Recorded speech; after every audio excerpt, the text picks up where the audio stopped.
You're listening to Rabbi Aryeh Wolbe of Torch in Houston, Texas. This is the Jewish Inspiration Podcast. And now, my dear friends, we're on day 114, on page 658, in the Treasure for Life edition of the Orchos Tzaddikim, in the Gate of Silence. There are many situations in which silence is exceedingly good. Kigon Adam Shepogaz Bo Midas Hadin, such as a person who encounters the attribute of justice, where God afflicts them with pain. God tests them with certain challenges, like we see with Aaron, Kamo be'Aaron, Dichsiv vayidom Aaron. In the case of Aaron, what happened to Aaron, the high priest? 2 of his sons died abruptly because they brought an offering that was not welcome by the Almighty. What was Aaron's response when he found out that his 2 sons, his 2 precious sons, were dead? What happened? Aaron was silent. He was silent. Vayidom Aaron. V'im shama bnei adam shemecharpim oso yishtok. The second person who is praised for keeping silence is someone who people are insulting him. People insult you and you keep silent. Very, very good thing. Don't argue back. Don't yell back at them. Oh, I'm going to stand up for them or stand up for myself. Take it. Why do you take it? He says silence in the face of insult is a very, very great virtue. We also say, to those who curse, let my soul be silent. Our sages tell us amazing things that come upon a person who is silent in the face of insult. People come to insult you and you remain silent, you're forgiven of all your sins. Someone embarrasses you, tells you, oh, you this, you that, your child, or whatever people can insult. People have many ways to insult someone that they don't like, someone they're jealous of sometimes, and you remain silent. There's someone who once came to a holy rabbi and said, I need a blessing, I don't know what to do. Someone just humiliated me in public. The rabbi asked him, and what did you say in return? He said, I said nothing. He says, and you came to me for a blessing? He says, the rabbi said, put your hands above my head, and I want you to give me a blessing. He said, what are you talking about? He says, the Talmud says that someone who's insulted, someone who's hurt publicly, and does not embarrass in return, all of their sins are forgiven. He says, you're one of the purest, holiest people alive today. You have no sin. All of your sins have been forgiven. That's a person I need to get a blessing from. It's a very, very powerful thing. Someone's able to remain silent. They just embarrassed you. They said you're a terrible driver in front of everybody. You didn't answer back. They said that you are, you're such a this and you're such a that, whatever someone may have said. Oh my, and you kept quiet? That's amazing. He says it's a very important thing to remain silent in the restroom, in the lavatory, which is modesty. He says another area of being silent. The halacha, by the way, says not to talk in the restroom. It's not modest. It's not proper. He says, so what needs a great focus is not to talk in synagogue. Lishtok bebeis hakneses. Lihimana meledaber afilu b'divrei Torah v'kal v'chomer b'shar dvorim v'hakol kedei sheyuchal lechavin libo letfila. He says in synagogue, even words of Torah should not be discussed during the time of prayer. Why? Because it will distract you, it will distract others from prayer. People need to concentrate with their heart, with their full heart in prayer, and when someone is talking, it's going to distract them. V'im hu yoshev ben hachachamim yishtok v'yishma divreihem ki kishuhu shosek shomeya ma shelo yada. He says, when you're sitting among wise people, remain silent and listen to the other people speak. Why? Because when you're quiet, when you're silent, shomea ma shelo yada, you will learn things you didn't know. The problem is that people talk too much. They don't listen. So they don't learn what they should have learned. Kishu medaber eino mosif yediyah. When you're busy talking, you don't increase in your own wisdom because you're busy talking. You're not listening to others. Ach, im hu mesupa b'divrei chachamim yishal mehem. The only time he says that you should speak is that when you don't understand what they're saying. 1 second, Rabbi, what did you mean by that? What did you, I don't understand. That's a very good type of talk, to inquire, to understand more, but not to just talk and talk and talk. Oh yeah, by the way, it's very interesting halacha. The Talmud says, halacha says, the Mishnah actually says this. If someone asks your rabbi a question and you answer before your rabbi, you're worthy of death. Now, they're not going to hang you for that. But what does that mean? It's a heavenly decree. Why? Because someone who's a real student is always interested in wisdom. You should be interested in wisdom. You're not going to learn wisdom when you're talking. And if you talk in front of your rabbi, you definitely don't value his wisdom. And that is a major offense. Your teacher, your master, you're going to talk in front of him? You're going to talk? You're going to answer someone comes and asks a question, you give the answer? That's completely inappropriate. I remember that when I was standing with my rabbi, actually not long ago, I was standing with my rabbi and someone came and asked him a quick question, and I was like, don't say a word. You're not supposed to talk in front of your rabbi. You're supposed to let your rabbi talk. So I need to hear from him. Perhaps he's going to give an answer that's unique, that's different, that opens up a whole new channel of thoughts that I didn't think of in advance. That's why we have teachers. So they can teach us how to learn. They can teach us how to understand. That is the key. That is the essence of our growth. And if one is sitting among the wise, he should be quiet and listen to their words, for when he is quiet, he hears what he did not know. And when he speaks, he does not grow in knowledge. Eino mosif yediyah. Ach, im hu mesupak b'divrei chachamim. If he is in doubt with what the sages are saying, he should ask them, for remaining silent in such a time is very bad. As, by the way, the Mishnah says, lo habayshon lomed, someone who's shy, someone who's embarrassed of asking and inquiring will never learn. You'll never learn. Because you can't ask. If you can't ask, you're just going to stay with a mediocre understanding at best. He says, Yishal mehem, ki zos hashtika ra hi me'od. This kind of silence is not good. Shlomo HaMelech Amar, Olav HaShalom Amar, King Solomon, the wisest of all men of blessed memory, said, La'es lachashos ve'es ladaber. There's a time to be silent, and there is a time to speak. He says there are times when speech is very good, and there are times that silence is very good. What else did King Solomon teach us? If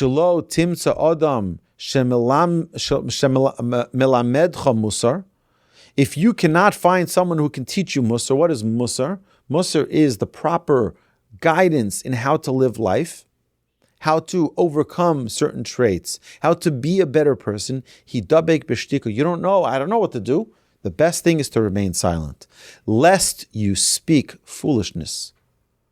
Pen tedaber shtus.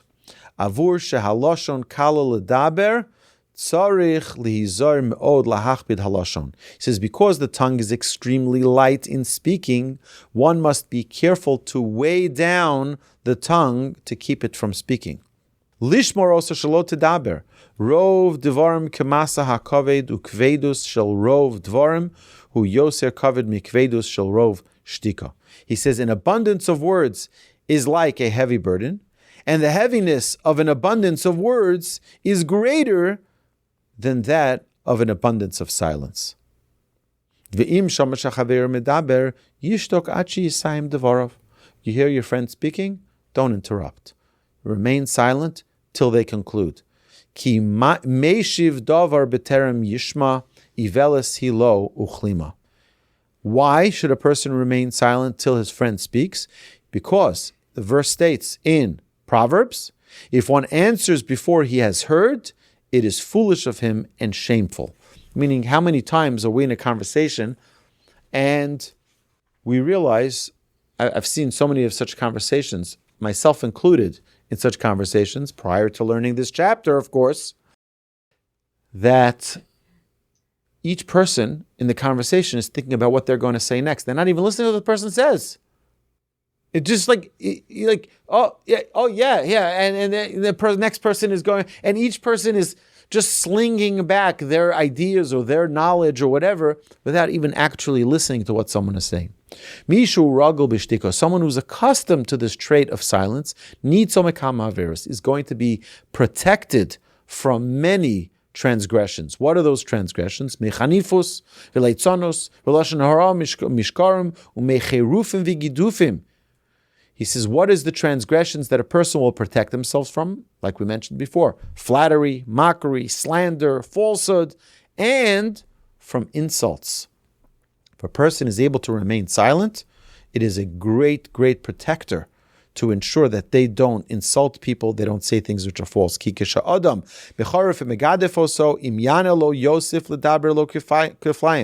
If one shames and insults you, and you answer them, then you'll get a double portion of that shame and embarrassment and insult. And so the sages said, I hear something which is bad and I keep quiet. Amrulo vilama, why would you stay quiet? The people asked him, Amrulohem, he answered them, Im oshi ve'enelahem lemecharpai, ani yore she'eshma cherufim acherim yoser koshim min harishonim. He says, why would I not answer the person who insults me? He says, if I answer the insulter, I am afraid I will hear insults far worse than the first time. And he said, when a fool contends with a wise person and the wise one keeps quiet, this is a great response to the fool. When a fool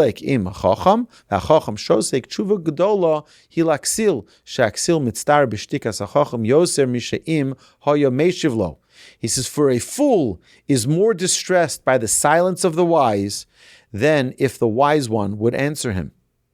I always give this parable. I tell my children, when does a fight begin? When does a fight begin? The fight begins when the second one punches back. If someone punches you, that, by the way, not only physically, with words too. Someone hurls a slur at you, take it.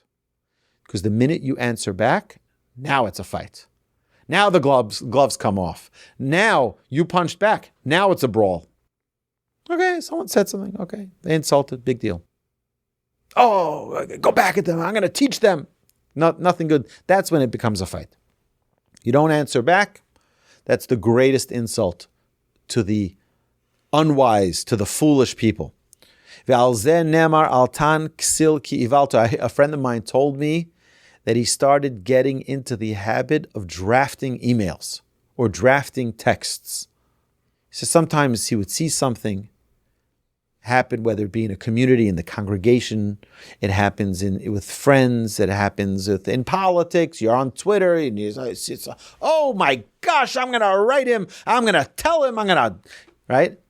He says, my friend told me, I draft, I don't send. I draft, I got it out of my system, and now I can delete it. Okay, I got it out. You got it out, great. You have to throw it? No, you don't have to throw. You don't have to sling the mud, because at the end, when you sling the mud, everyone gets muddy. Everyone gets muddy. Nobody is protected from it. This is what King Solomon says in Proverbs: do not answer the fool according to his foolishness. Don't go down to his level. Furthermore,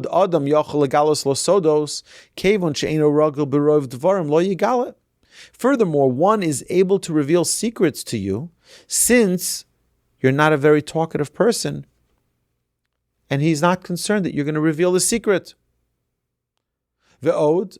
Eino ragil b'rechilo, someone who is cautious with his words and is silent, doesn't speak negatively about others. Right? Such a person will not be prone to tale-bearing. As King Solomon teaches us in Proverbs, that death and life are in the power of the tongue. Death and life in the power of the tongue. This is unbelievable. The teachings of King Solomon and what our author here is sharing with us. A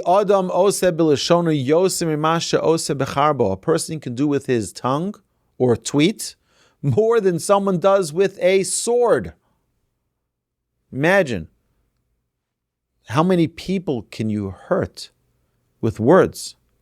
A sword, you can stab one person. Maybe you hurt him, maybe you don't. Maybe they bleed, maybe they don't. Maybe you kill them, maybe you don't. With words, you can murder people left and right. Says King Solomon. Life and death are in the hands, are in the power of the tongue. Ki adam ose b'lashon yosem masha ose b'charbo. Ki adam omed kan umoser schavera harochok mimeno lemisa, aval acherev eineno mimisa elo b'samoch. He says words can damage and hurt somebody who's far away from you, while a sword can only hurt someone who's nearby. Well, today we know we have rockets, as we know there are ballistic missiles flying. Thank God it's been quiet. I haven't heard any alarms tonight, but it's devastating. You can harm someone 2,000 kilometers away, 1,800 miles away. That's a terrible thing. But here what the author is saying is a sword particularly. A sword is very hard for you to hurt someone with a sword when they're not nearby. But words, you can kill someone across the world, across the globe. Aval acher v'neno memisa ela b'samuch. Lekach nivru la'adam shtei einayim v'shtei oznayim v'shtei nechirayim v'peh echad. Therefore, man was created with 2 eyes, 2 ears, 2 nostrils, and yet only 1 mouth. Lomar, to teach you, sheyima'et b'diburo. Our sages tell us this is to teach us that we should minimize our speech. We should speak half of what we listen. It says that silence is worthy of the wise, even more so for the fools.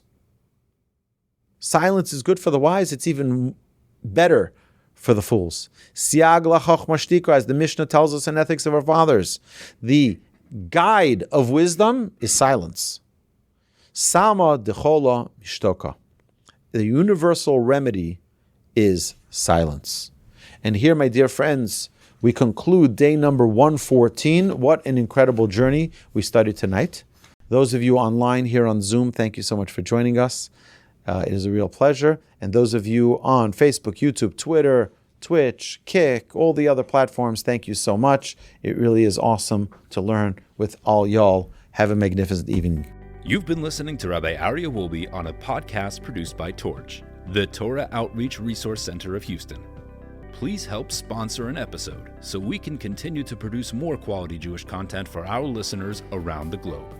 Please visit torchweb.org to donate and partner with us on this incredible endeavor.